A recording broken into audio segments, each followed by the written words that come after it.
வணக்கம் நட்புகளே. நான் உங்கள் சந்தோஷ் குணா. நாவல்களை தொடர்ந்து கேட்க மறக்காம சேனலை சப்ஸ்கிரைப் பண்ணிடுங்க.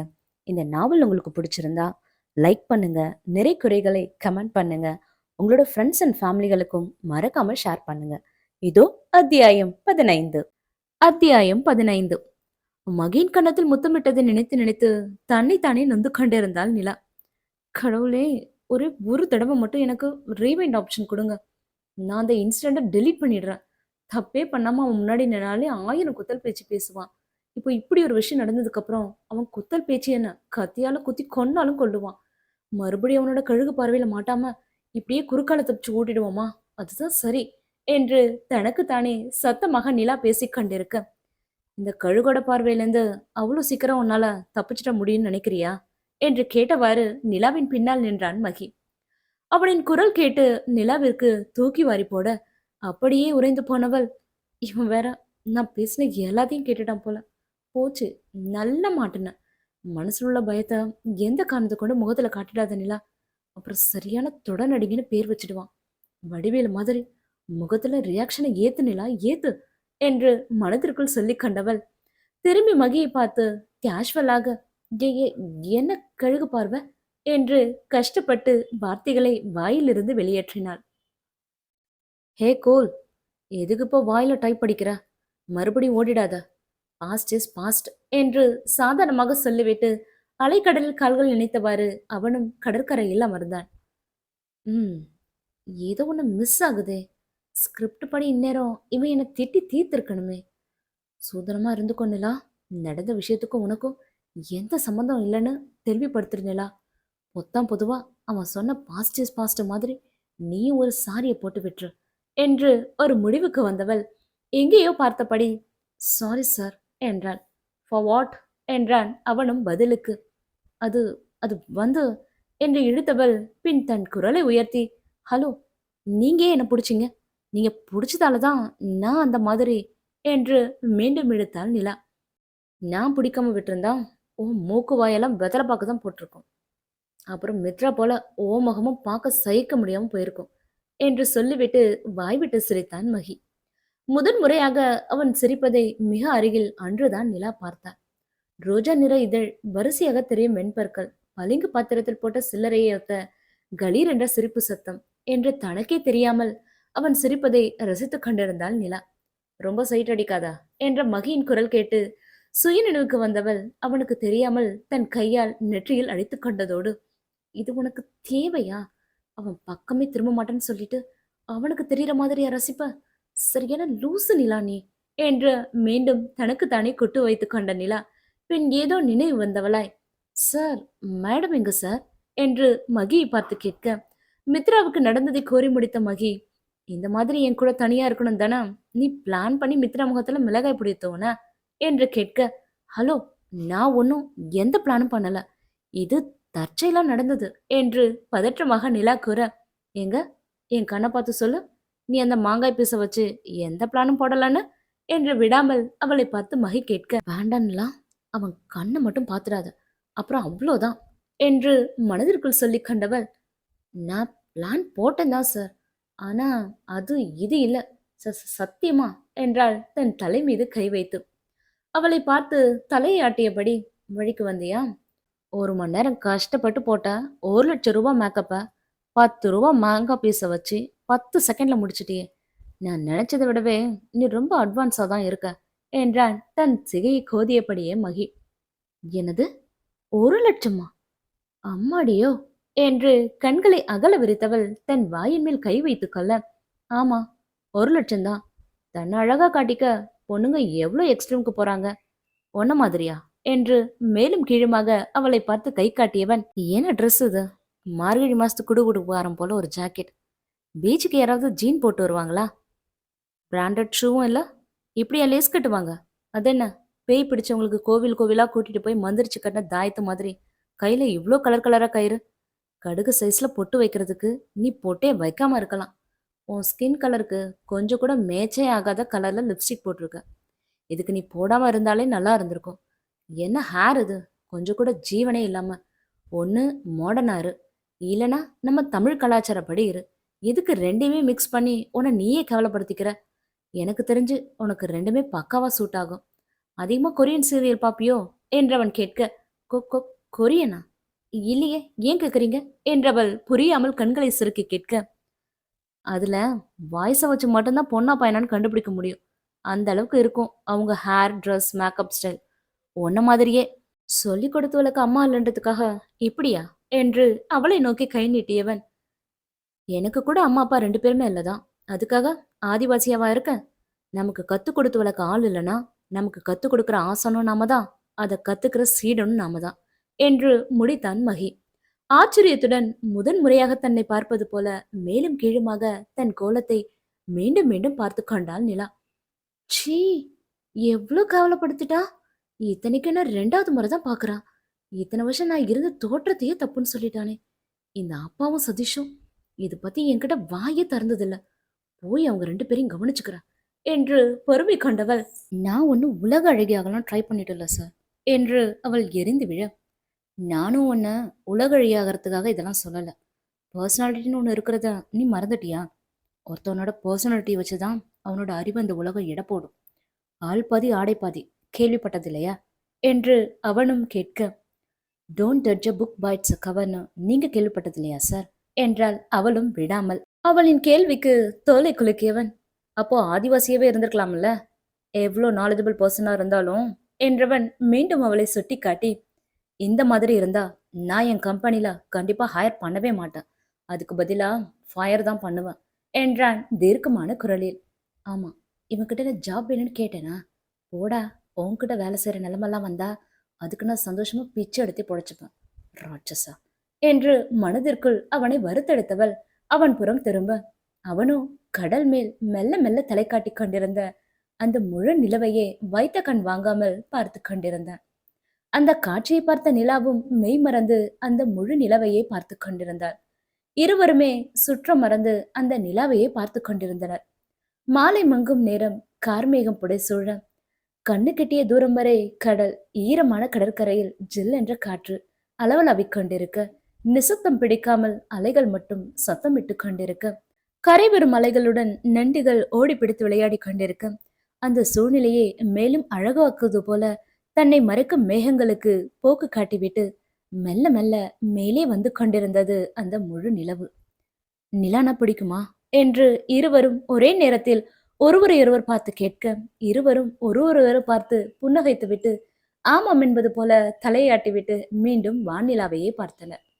ஏன் பிடிக்கும், ஏதாவது காரணம் என்று மகி கேட்க, ஒரு பெருமூச்சை விட்டபடி, பொதுவா குழந்தைங்களுக்கு அம்மா தான் நிலாவை காட்டி சோறு ஊட்டுவாங்க, ஆனா எனக்கு அந்த நிலாவை காட்டி இதுதான் அம்மான்னு சொல்லி எங்க அப்பா சோறு ஊட்டினாரு. அதனால எப்போ பௌர்ணமி வந்தாலும் நான் ஏதாவது ஒரு கடற்கரைக்கு போயிடுவேன். கடற்கரையில படுத்துக்கிட்டு பௌர்ணமி நிலாவை ரசிக்கும் போது அம்மா மடியில படுத்திருக்கிற மாதிரி ஒரு ஃபீல் என்று உருக்கமாக சொல்லிக்கொண்டே கைகளை தலைக்கு முட்டு கொடுத்து கரையில் சாய்ந்தாள் நிலா. அவளைப் போலவே அவனும் சாய்ந்து கொள்ள, உங்களுக்கு ஏன் பிடிக்கும் என்று அவனை திருப்பி கேட்டாள் நிலா. நீ யாரையாவது லவ் பண்றியா என்று அவளை பார்க்காமலேயே அவன் கேட்க, என்னது லவ்வா? ஆக்சிடென்ட் ஒரு முத்தம் கொடுத்ததால அவன் அடுத்த அடிக்கு அடி போடுறான் போலவே. இல்லைன்னு சொல்ல போய் இவன் என்ன டார்ச்சர் பண்ணி லவ் பண்ண வச்சு கல்யாணம் பண்ணாம என்னை ஏமாத்தி வயிற்றுல புள்ளைய கொடுத்து தண்டவாளத்துல தலைய வைக்க வச்சுடுவானோ? அதுக்கப்புறம் அப்பாவும் என்று அவள் ஒரு பக்கம் தன் கற்பனை குதிரையை வேகமாக ஓடவிட, ஸ்டாப் இட், ரொம்ப கேவலமான இமேஜினேஷன் என்ற மகியின் குரலால் கற்பனை உலகத்திலிருந்து வெளியே வந்தவள், நான் என் மனசில் நினைச்சது இவனுக்கு எப்படி தெரிஞ்சது? இவன் பக்கத்துல இருக்கும்போது இனிமே எதையுமே நினைக்க கூடாது என்று முடிவெடுத்த வண்ணம் அவனை பார்த்தவள் அவன் கேட்ட கேள்விக்கு இல்ல என்று பதிலளித்தாள். ஓ, அப்போ உன் கூடவே சுத்துற அந்த ரெண்டு பேரும் உன் லவ்வர்ஸ் இல்லையா என்று மகி கேட்க, என்னது லவ்வர்ஸா? அதுவும் பன்மையில? இவனுக்கு எவ்வளவு கொழுப்பு இருந்தா என்கிட்ட இப்படி கேட்பான்? இவன் என்னை பத்தி என்னதான் நினைச்சிட்டு இருக்கான்னு தெரியலையே என்று எரிச்சலுற்றபடியே, ஹலோ, அவங்க என்னோட ஃப்ரெண்ட்ஸ். ஒரு பொண்ணுக்கும் பையனுக்கும் நடுவுல லவ்ன்ற ரிலேஷன்ஷிப் மட்டும்தான் இருக்கா என்ன என்றால் மெடுக்கான குரலில். ஏன் இல்ல, ஃப்ரெண்ட்ஸோட அப்டேட் வேஷன் லவ் தானே. ஃப்ரெண்ட்ல ஆரம்பிச்சு கடைசியில லவ்ல தானே வந்து முடியுது. உன் ஸ்கூல் ஃப்ரெண்ட் சதீஷ் ஓகே, இப்போ புதுசா வந்த அந்த வசந்தன் என்று நிலாவை பார்த்து மகி கேட்க, ஆ, அவனும் எனக்கு ஃப்ரெண்ட் தான் என்றாள் சுருக்கமாக. அவள் கூறியதை கேட்டு சத்தம் போட்டு சிரித்தவன், ஆனா அவன் பார்வை வேற எதையோ மீன் பண்ணுதே. நோட் மை வேர்ட், கண்டிப்பா அவன் உன்கிட்ட ப்ரப்போஸ் பண்ணுவான். ஆனா நீ அதை அக்செப்ட் பண்ணிக்காத. உன்னோட நல்லதுக்கு தான் நான் சொல்றேன். சுயமா முடிவெடுக்க தெரியாதா கோழாவா என்று சலித்து கொண்டான் மகி. சும்மா எல்லாம் தெரிஞ்ச மாதிரி வளராதீங்க. வசந்தன் ரொம்ப நல்லவன். எல்லா விஷயத்திலயும் என்ன போலவே அவன் யோசிப்பான். அவன் கொஞ்சம் பயந்த சுபாவம், அவ்வளவுதான் என்று வசந்தனுக்காக வக்காலத்து வாங்கினாள் நிலா. அவன் ஒன்னும் ஒன்ன மாதிரி யோசிக்கல. ஒருத்தவங்க மனசுல இடம் பிடிக்கணும்னா அவங்க முன்னாடி கண்ணாடியா இருந்தா போதும். உன்கிட்ட அவன் நடிச்சிட்டு இருக்கான். எதை வேண்டான்னு சொல்றோமோ அதை தான் வேணும்னு அடம் பிடிக்கிறது தானே இந்த பொண்ணுங்களோட கேரக்டரே என்றான் அவன் சற்றே எரிச்சலான குரலில். ஆமா ஆமா, நீங்க மட்டும் எப்படியா? ஒன்னு வேணும்னு முடிவு பண்ணிட்டா அது யாருக்கு சொந்தமானதா இருந்தாலும் அது அடைஞ்சே திறன் நினைக்கிற அடமண்ட் கேரக்டர் தானே என்றால் விடாமல் அவளும் பதிலுக்கு. ஒரு பெருமூச்சு விட்டபடி, என் குடும்பத்துக்கு நீ பண்ண உதவிக்காக தான் நான் இவ்வளோ நேரம் பேசிட்டு இருக்கேன். அவன் கிட்ட இருந்து நீ விலகி இருக்கிறதா உனக்கு நல்லது. அவன் கண்டிப்பா உன்னை கஷ்டப்படுத்துவான் என்றான் எச்சரிக்கும் விதமாக மகி. சாத்தான் இன்னொருத்தவனை பார்த்து சாத்தான் சர்டிபிகேட் கொடுக்குதா? ஆச்சரியமா இருக்கே என்றால் அவளும் எங்கேயோ பார்த்தபடி. மேல இருக்கிற முள்ள வச்சு பலாப்பழத்தை விருத்தா அது பலாப்பழத்தோட குற்றம் கிடையாது. வேண்டான்னு லக்ஷ்மணன் மாதிரி கோடு தான் போட முடியும். மீறி போனா சீதை போல தீக்குளிக்க தயாரிக்க வேண்டியதான் என்றவன் தன் கைகளை ஒன்று சேர்த்து நெட்டு முறித்தான். அவன் கூறியதை அலட்சியம் செய்தவள் பின் ஏதோ நினைவு வந்தவளாய், ஹே ஹலோ, உனக்கு எப்படி அவங்கள பத்தியெல்லாம் தெரியும்? இவ்வளோ இன்டெப்தா நீ என்னை பத்தியும் என்னை சுத்தி உள்ளவங்களை பத்தியும் தெரிஞ்சு வச்சிருக்கனா? அப்போ நீ என்னை ஃபாலோ பண்றது மட்டுமே முழு நேர வேலையா பார்த்துருக்க போல. சிச்சி, சொசைட்டில இவ்வளோ பெரிய ஆளா இருந்துகிட்டு இவ்வளோ கீழ்த்தரமான வேலையை பார்க்குற? அசிங்கமா இல்ல உனக்கு? உன் புத்திய இவ்வளோ கேவலமா வச்சுக்கிட்டு பார்க்கும் போதெல்லாம் என்ன கேவலப்படுத்துற? நான் என்னமோ உன்னையே சுத்தி வர மாதிரில பேசுற ராஸ்கல், திமிர் பிடிச்சவனே என்று தன் வாய்க்கு வந்தபடியெல்லாம் அவனை திட்டி தீர்த்தாள். முடிஞ்சுதா? இப்ப நான் பேசலாமா என்று ஊடகமாக அவளை பார்த்தவன் கேட்க, அவளோ முகத்தை திருப்பிக் கொண்டாள். உன்னை ஃபாலோ பண்ணணும்லாம் எனக்கு ஆசை கிடையாது. சிவனேசனால உனக்கோ உன்னை சுத்தி உள்ளவங்களுக்கோ எந்த ஆபத்தும் வராம பாதுகாப்பு கொடுங்கன்னு எங்க வீட்டு மருமக சொன்ன வார்த்தைக்காக ஒரு டிடெக்டிவ் ஏஜென்சி மூலமா நான் இதையெல்லாம் பண்ணிட்டு இருக்கேன். உன்னால எனக்கு தான் 5 லட்சம் லாஸ். ஃபாலோ பண்ற அளவுக்கு என்று கைகளை விரித்தவன், சுத்த போரிங் என்று மீண்டும் சலித்து கொள்ள. போரிங் இவன் எதை சொல்றான்? படிக்கிற புக் போர் அடிக்குன்னு சொல்ற மாதிரி இல்ல, உயிரோட்டமான என் லைஃப் ஸ்டைல போரிங் சொல்றான். எவ்வளவு திமிரா பேசுறான் பாரு. இத பத்தி கேட்க போனா அதை அப்படியே என் பக்கம் திருப்பி விட்டுடுவான் என்று நினைத்த வண்ணம், யாரு மிதிலாவா? நல்லா இருக்காளா? அவ ஏன் என்ன காண்டாக்ட் பண்ணவே இல்லை என்று நிலா கேட்க, கல்யாணத்துக்கு முன்னாடி மித்தியோட நட்பு வட்டம் எப்படியோ, எப்போ இந்த மகியோட கோட்டைக்குள்ள மருமகளா வந்தாலோ இனிமே அவளோட நட்பு வட்டத்தை பத்தி நான் தான் முடிவெடுக்கணும். காசுக்காக எதை வேணாலும் செய்ய தானே இங்க பல பேர் காத்துட்டு இருக்காங்க என்று மீண்டும் அவளை சீண்டினான் மகி. என்றதோடு எதுவும் பேசாமல் சற்று மேலே வந்திருந்த நிலாவை பார்த்தவள் மீண்டும் அவனை பார்த்து, நீங்க சொல்லவே இல்லையே உங்களுக்கே நிலாவை பிடிக்கும்னு என்று மீண்டும் ஆரம்பித்த இடத்திற்கே வந்து நின்றாள் நிலா. உனக்கு நிலாவை பார்க்கும்போது அம்மா இயக்கம், எனக்கு என் காதலியோட இயக்கம், அவ்வளவுதான் என்றான் அவன் ஒற்றை வார்த்தையில்.